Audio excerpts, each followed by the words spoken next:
Hey, thank you for joining us. Today we're going to be talking about the Miami-Dade County's home collection program for chemicals. And I'm Michael Miller. Our guest today is Frank Calderon. Frank, so tell us about the home chemical collection program. Sure. We have two centers where people can bring in items, home chemical items that you can't get rid of in your regular garbage, and you definitely don't put in the recycling. Stuff like old pesticides, old paints, old batteries, certain batteries. And we can get into that later. Old electronics, stuff like that. So they can load it into the trunk of the car, take it over where there's centers. There's one in Doral. I don't know the address off the top of my head. And there's one South Dade, right by the South Dade landfill. Or it's actually on the same campus as the So I understand the county also has a program where you can go to one of the sites and pick up other chemicals that have not been discarded. So how do they, that means the county goes through them, or what do? You shake the can and see what's in it? If it looks like it's in good shape, they make it available to residents, on a first come, first served basis. You have to be a Miami-Dade resident. And the other thing also, of course, you take it at your own risk. But yeah, if it's items that are in good condition, my understanding, I was told a while back, I don't know if this is still true, for example, if they have the chlorine tablets for pools, those are a hot item. If they have them available, people come and grab those like right away. Those, because they figure what could go bad. Yeah, with chlorine, yeah. So there's paints and different items that they'll make available if they're in good shape to people when they come by. Do you is it like a warehouse that's filled, you go up on racks and you go, I want this? No, it's more like a chicken mesh or chicken wire type locker that they have, and you can look at it and say, oh, I'd like maybe they have a spray paint. Oh, it's in blue. Perfect. That's what I needed for my boat or whatever. Can I have that? Sure. Okay. Now that you brought up about spray paint and things, so what are people supposed to do with spray cans, stuff that used to be in it, whether it's spray paint or starch or Clorox or whatever? If it's empty, spray cans can go in the garbage. They should not go in recycling because they're pressurized and it's different. It's not the same thing as a normal can, like a food can or drink can. So yeah. So if somebody's got, and I'm glad you brought that up, some old bunch of paint cans. You look around. I was looking around in our warehouse yesterday, and I'm going, look at all these. We haven't used that paint in 10 years, right? And there's 1 gallon cans, 5 gallon, and probably 10 or 15 different of the pints, the samples that we used or didn't. What do we do with them? Well, for residential, we'll take them at our center. If the paint's still, if it's still liquid, you can donate them as well. That's another option. If it's dry, completely dry, you can throw it in the garbage. Typically, if it's a small amount, you leave the lid off and just let it dry, and then you can throw it in the garbage. But otherwise, you can bring it to our center or see if an organization, nonprofit needs them or can use the paint. Okay, generally speaking, what do we do with batteries? Because it seems like, the whole world seems to be on batteries. Well, batteries can be a little bit confusing. If they're the typical disposable, the type you put in a flashlight or a small, who has a small transistor radio nowadays? I don't know anybody who does, but you might do. Yeah. If they're basically AA. Well, they can be used in electronics too, like a video gaming controller. AA, AAA, C, D, those can be thrown, and they're, the Duracell, Energizer, whatever, those can be thrown in the garbage. If they're rechargeable, if it's a button type battery, or if it says lithium on it, absolutely cannot go in the garbage, especially lithium. Lithium can, or even recycling. Lithium can cause fires. It should be taken to one of our centers. Okay. So currently, what happens to car batteries that have lived their life? Not on the electric vehicles, not the other batteries. What happens to this battery that's almost the size of this table? They can bring it to one of our centers, one of the two home chemical collection centers. If the centers are not convenient, we have events going on, by the way, through the end of the year. We have 7 more events left that are at the local TRCs and maybe a little bit more convenient. You could also check. I always tell people, always check first. Check with a local auto parts store and see if they're willing to take an old battery, a car battery you can't use. My understanding is, I don't know, but it's lead acid. I don't know what they do with the acid part, but the lead can be recycled. So, Frank, I think I saw on Facebook, or maybe it was on YouTube, some event that you had the last couple of days. Are you familiar with that one? No. I forget where it was. Don't remember. I think it was. Well, anyway, we have a home chemical event coming up later this month. Maybe that was the next one is July. I don't think we would have had one 4th of July weekend, but the next one I believe is July 29th, towards the end of the month. I don't remember exactly the date. Where's that going to be? That one, I looked it up and now I can't remember. I think it's down south. I think it's at home, the Moody Drive, which is down the farthest, the TRC we have that's farthest south. I should note that we have 7 left on the schedule, and they're in different locations. Check our website, miamidade.gov/solid waste. The news releases. Look for the news release on the home chemical mobile events, and that'll give you the list of the remaining events that we have. I know the last one is going to be the Saturday before Thanksgiving, because I actually checked that as well, and that one's going to be at the closest to my house, the Sunset Kendall TRC. But they're all over the place. I think that ad was for used oil for people's cars, right? Possibly. So tell us. So if you're a home mechanic, and I have some friends, I don't know, $4 million house, he wants to change that oil in his truck. Okay, God bless you. All right. What's supposed to happen to it? All right, don't pour it in the drain. Don't pour it down on the grass. That's what shouldn't happen to it. It should be disposed of properly, which when it is, they typically recycle it. It can be brought to our 2 home chemical collection centers, or if you're like me, you can wait for one of the events that's convenient to you, take it there. Or we also have, if you are a customer, if you receive garbage service from us, several TRCs that on a daily basis, they accept used motor oil. Another option, again, don't assume, check first the local auto parts store. They might take it, check first though. Check first, make sure. So the TRCs, that stands for Trash and Recycling Center. Not all of them take used motor oil. The list is on our website, miamidade.gov/solid waste.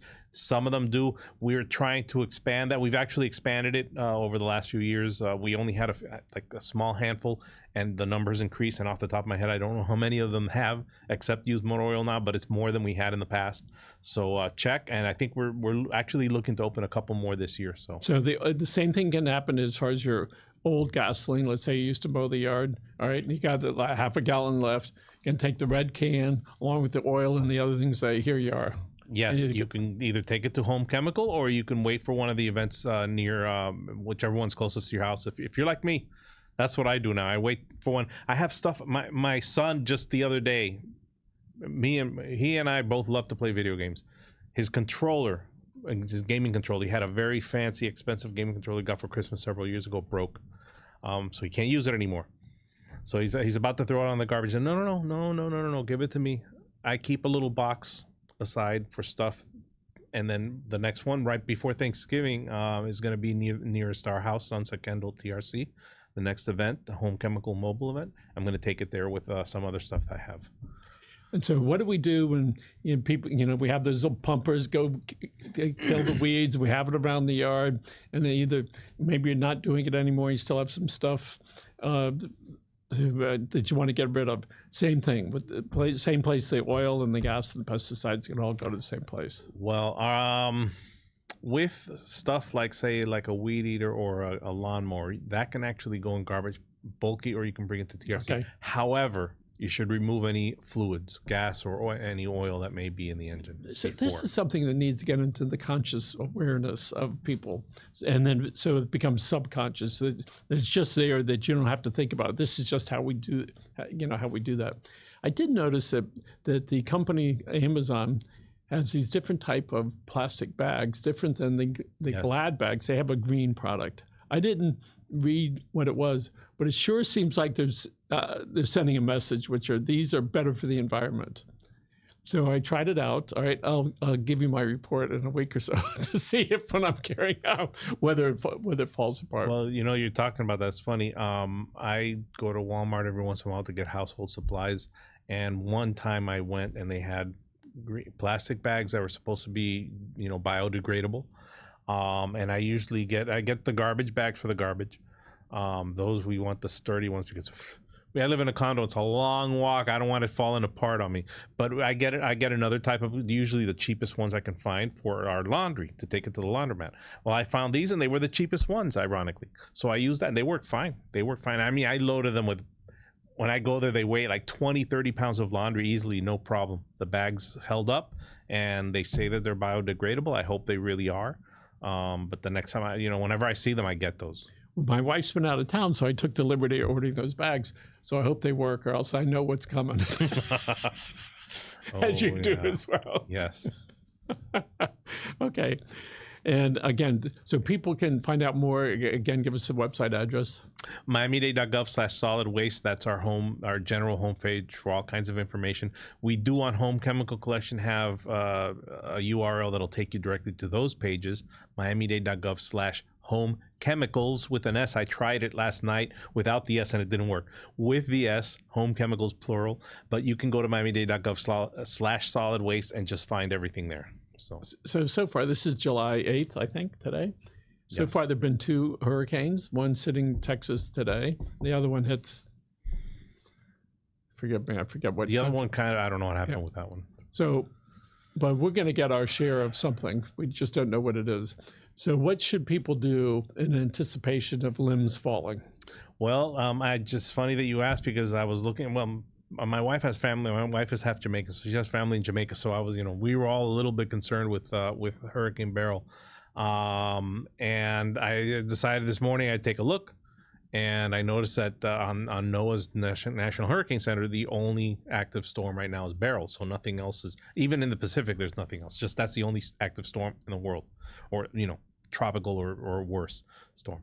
So we always tell people, do it before hurricane season. Obviously, we're in the middle of hurricane season now. There may still be time now if you have a tree that has a limb that's precarious and kind of in bad shape and might fall and damage your property in some way. This is the time to do it. Do it now. And you've got the bulky pickup that you can call for. There should still be appointments out a reasonable amount of time in advance. If you wait till something starts forming and starts potentially threatening us down here, what's going to happen is you're going to find the dates are all going to fill up, and then you're going to find the only thing available is dates after whatever is supposed to hit may hit.